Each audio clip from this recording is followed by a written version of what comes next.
Pelapornya adalah wanita yang diduga menjadi orang ketiga. Dan guys, usut punya usut, bukan hanya pemilik akun itu yang dijadikan tersangka, namun sang istri sah yaitu Api juga dijadikan tersangka. Hi everyone, I'm Yusul Kim. Welcome back to my YouTube channel. Guys yang lagi nonton, bagaimanakah kabarnya hari ini? Apakah dalam kondisi yang baik saja?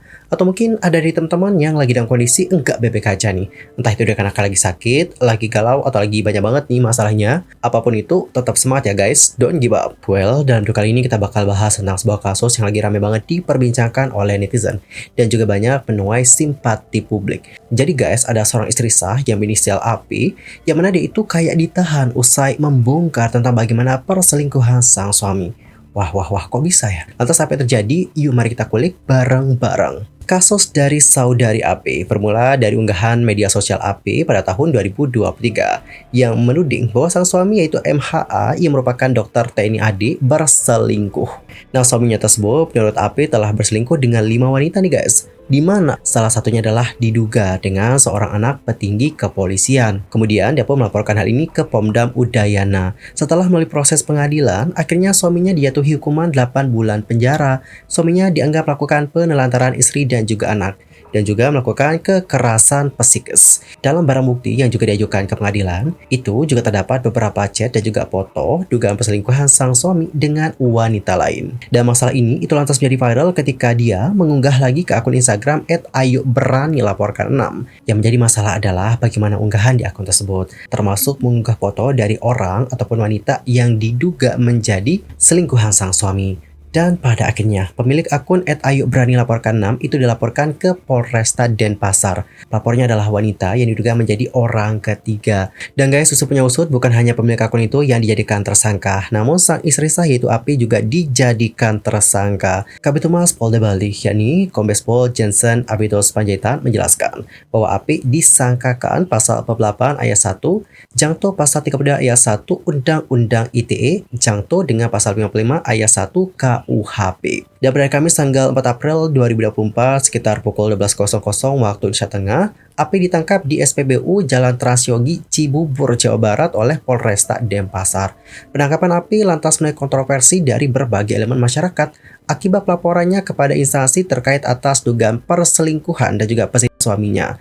Namun berujung penangkapan atas dirinya. Dan pada akhirnya dikarenakan hal ini, Api itu mendapatkan respon dan juga simpati dari berbagai pihak. Adapun Kabid Humas Polda Bali, yakni Kombes Pol Jensen Abitos Panjaitan menerangkan bahwa dikarenakan memiliki anak yang berusia 1,5 tahun, maka AP itu ditahan di UPTD PPA Roma Aman Pemogan sebagai tahanan titipan. Menurut beliau, AP juga dalam pengawasan dan pendampingan unit PPA Satreskrim Polresta Denpasar. Kurang lebih seperti inilah bagaimana statement ataupun keterangan beliau pada hari Jumat tanggal 12 April 2024 yang lalu. Mengingat tersangka AP memiliki anak balita berumur 1,5 tahun, untuk keamanan dan kenyamanan, maka jenis penahanan dialihkan menjadi penahanan rumah di UPTD PPA Pemogan. Penangkapan tersangka AP terkait permasalahan pelanggaran UU ITE karena terbukti menyuruh dan terus serta melakukan tindak pidana dengan sengaja dan tanpa hak atau melawan hukum dengan cara apapun untuk mengubah, menambah, melakukan transmisi, memindahkan suatu informasi elektronik dan atau dokumen elektronik milik orang lain ke medsos Instagram @ayoberanilaporkan6. Hal tersebut sebagaimana dimaksud dalam pasal 48 ayat 1 Jo pasal 32 ayat 1 Undang-Undang Nomor 11 Tahun 2008 tentang informasi dan transaksi elektronik Jo pasal 55 ayat 1 KUHP. Sementara itu, Kepala UPTD PPA Provinsi Bali yang bernama Luhedi Veronica mengatakan bahwa pihaknya menerima titipan penahanan tersangka AP. Menurut Luhedi, penitipan tersangka AP di UPTD PPA Pemogan dikenakan harus memberikan ASI kepada sang bayi, sehingga harus dalam kondisi yang nyaman. Dalam keterangannya, seperti yang dikutip dari Tribun News Bali pada hari Sabtu tanggal 13 April 2024 yang lalu, beliau mengatakan,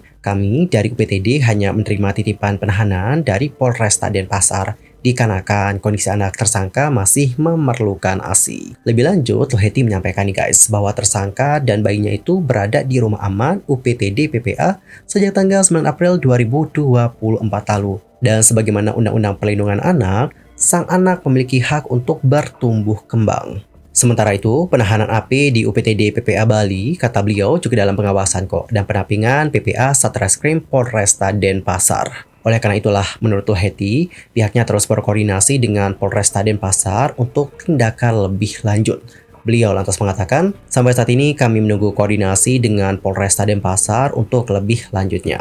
Di sisi lainnya, Komandan Polisi Militer 9 Udayana, yaitu Kolonel CPM Unggul Wahyudi mengatakan, berkas dugaan kasus tindak asusila oleh Letu CKM DRG MHA itu sudah dilimpahkan kepada Auditorat Militer sebagai tindak lanjut peradilan militer. Seperti yang sudah kita bahas pada awal tadi, untuk kasus ini mencuat sejak Maret 2023, di mana AP yang merupakan istri sah dari MHA yang sesama berprofesi sebagai dokter gigi itu membongkar perselingkuhan suaminya melalui Instagram. Pada saat itu, Pomdam 9 Udayana langsung turun tangan nih guys menangani kasus tersebut karena sudah masuk ke dalam ranah tindak asusila dalam pelanggaran militer. Dalam statementnya kepada Tribun Bali pada hari Jumat tanggal 12 April 2024 yang lalu, Kolonel CPM Unggul Wahyudi mengatakan seperti ini. Kasus asusila Letu CKM MHA sudah kami tangani dan dalam proses pemberkasan. Sekarang berkas sudah kami limpahkan ke Otmil di Kupang. Kapandam 9 yaitu Kolonel Infanteri Agung Udayana turut buka suara nih guys mengenai kasus tersebut. Beliau mendukung proses hukum terhadap dugaan kasus asusila yang dilakukan oleh Letu CKM MHA. Tentara yang merupakan dokter di Kesdam 9 Udayana itu. Menurut beliau, dalam dunia militer nih, perselingkuhan atau asusila itu sangat tidak dibenarkan dan sudah diatur dalam hukum pidana militer. Jika terbukti, kata beliau, MHA tentu layak dihukum secara peradilan militer. Lebih lanjut, ia menjelaskan, saya pernah lihat kasus dokter itu. Saya koordinasi dengan Karumkit sama ke Kakumdam. Masih dalam proses. Ada KUHP militer. Kalau di kita asusila, ada zina. Ada hukumnya kalau terbukti. Asusila dengan bukti C saja sudah bisa menjadi bukti. Sementara itu, pengacara Agustinus Nahak SHMH bersama dengan kliennya yakni AP memberikan apresiasi nih kepada Kementerian Pemberdayaan Perempuan dan Anak Republik Indonesia yang dipimpin oleh Bintang Puspayoga dan Panglima Kodam 9 Udayana serta Kapolda Bali yang telah memberikan atensi dan perhatian kepada kliennya yaitu AP atas disetujunya surat penangguhan penahanannya. Pihaknya lantas berharap kliennya dibebaskan dari segala jeratan hukum sebab sesungguhnya faktanya unggahan yang beredar di sosial media sepenuhnya dilakukan oleh akun Ayo Berani Lapor 6 tanpa sepengetahuan dan izin dari klien. Agustinus menerangkan, sebab sebelumnya AP dan keluarganya telah melarang dan juga memarahi serta mengecam admin akun Ayo Berani Lapor 6 untuk tidak mengunggahnya dan menghapus postingan tersebut di sosial media. Sebab semua bukti-bukti pelaporan diberikan hanya untuk pengacara sebelumnya untuk kepentingan pendampingan atas laporannya ke instansi tempat suaminya berdinas. Namun pengacara tersebut malah menyalahgunakan dan memberikannya kepada admin akun tersebut. Pengacara Agustinus Nahak yang juga dikenal sebagai pembela hak-hak kaum perempuan dan juga anak memberikan apresiasi atas atensi kedatangan Menteri Pemberdayaan Perempuan dan juga Pelindungan Anak Republik Indonesia Bintang Puspayoga yang telah meluangkan waktunya mengunjungi AP di rumah tahanan UPT Denpasar. Pihaknya juga memberikan apresiasi dan penghargaan setinggi-tingginya kepada Pangdam 9 Udayana, Kapolri, dan Kapolda Bali, serta Komnas Perempuan dan juga Anak Republik Indonesia, dan pihak-pihak serta instansi yang telah memonitor kasus ini, serta berbagai elemen masyarakat, para netizen, dan juga media yang memberikan dukungan moral terhadap kasus yang menimpa AP. Beliau lantas mengatakan, kami tetap menghormati proses penyidikan ini dan untuk selanjutnya tetap berencana melakukan permohonan uji materi gugatan pra-peradilan atas kasus miris yang menjadi perhatian masyarakat di seluruh tanah air. Well teman-teman, jadi kurang lebih seperti itulah yang terjadi dengan AP. Jujur sangat miris banget sih guys melihat apa yang terjadi, dan kita sebagai netizen hanya bisa mendoakan saja. Semoga ada jalan keluar atas segalanya. Amin ya robbal alamin. Dan guys, bagaimanakah pendapat kalian tentang masalah yang satu ini? Nanti langsung aja sampaikan di kolom komentar. Anyway, cukup sekian ya untuk hari ini. I'm Sulky pamit dan aku juga mohon maaf jika ada kesalahan, baik itu dalam ucapan, sikap, tindakan, dan sebagainya. I'm so sorry banget. Dan mungkin ada hal yang harus dikoreksi, nanti langsung aja koreksi di kolom komentar. Sampai jumpa dan selamat beraktivitas semuanya. Goodbye.